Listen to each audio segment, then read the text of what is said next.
नमस्कार मित्रांनो, स्वागत आहे तुमच्या आमच्या नवीन मिनी ब्लॉग मध्ये. तर आम्ही आलेलो आहो राजहंसगडला, जे की आहे राजहंस गावामध्ये. चला बघूया काय काय आहे. मी तुम्हाला दाखवतोय. गडमध्ये खूप सुंदर असं परिसर आहे. इकडं तुम्ही बघू शकता, साईडला खूप सगळी झाडं आहेत आणि खूप असा मोकळा रोड आहे.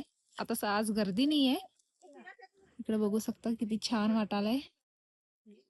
ट्रिप आली छोटी मुलांची, जे की बोलू बालवाडी शाळा असते त्या मुलांची ट्रिप आलेली आहे. खूप छोटे छोटे पोर आहेत, मस्त मज्जा एन्जॉय करायला.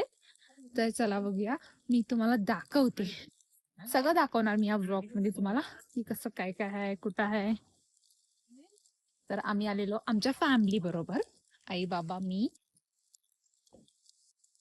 तर असं बघू शकता, तुम्हाला दाखवतो मी. राजहंसगड लिहिलेला आहे इकडं. तर बघा, थांबा मी इकडनं दाखवते.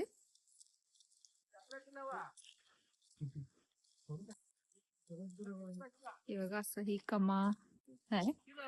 इथून एंट्रन्स आहे. एंट्री केल्यावर आणि इकडं असं खूप सगळे शॉप्स पण आहेत इथं. ते की आता बंद आहेत, मे बी ते फायनंतर असं ओपन होत असते. चला, नाही जास्त चालायचं नाहीये, थोडंच चालायचंय. कारण उन्हामध्ये आल्यावर खूप थकावट होते. आता थकावट नाही होणार. बघा, मुद्दामून आम्ही आज आलेलो तर की आज इकडं गर्दी नसते. जास्तीत जास्त गर्दी असते सोमवारी, तर की महादेवचं मंदिर आहे, सोमवारी आणि रविवारी असते. तर इथून एंट्रन्स आहे राजहंसगडला जाण्यासाठी. तर बघा किती मोठं गेट आहे आणि इथूनच एंटर करायचं असतंय. तर इकडे एक छोटंसं दुकान पण आहे, चटर-पटर खूप काय काय भेटतं इथं मस्त मस्त. तर एंटर केल्यावरतीच महादेवचं मंदिर आहे. किती सुंदर आणि किती स्वच्छ आहे बघा. असं महादेवचं मंदिर आहे. आम्ही आता चाललोय पाया पडण्यासाठी. तुम्ही पण पाया पडून घ्या. बघा किती सुंदर असं मंदिर आहे. पुरुष आणि स्त्रीसाठी वेगवेगळ्या लाईन आहेत, बट आता कोणच नव्हतं. चला आम्ही लाईन मध्ये गेलो नाही, असंच गेलो एंट्रन्स करायला.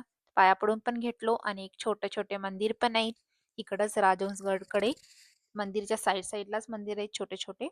बघा किती मस्त वाटतंय गडावरून सगळे छोटे छोटे गाव, नदी. किती सुंदर असं वाटायला. आणि मी इथं स्टाईल मारालोय थोडीशी. बघूया म्हटलो कसं वाटतंय माझं वॉक. बघा किती मस्त वाटायलंय. आता उन्हाळ्यामुळे असं वाटत होतं, नाही तर पावसामध्ये खूप हिरवेगार किती सुंदर वाटतं हे गड. तर बघू शकता किती सुंदर असं व्ह्यू आहे.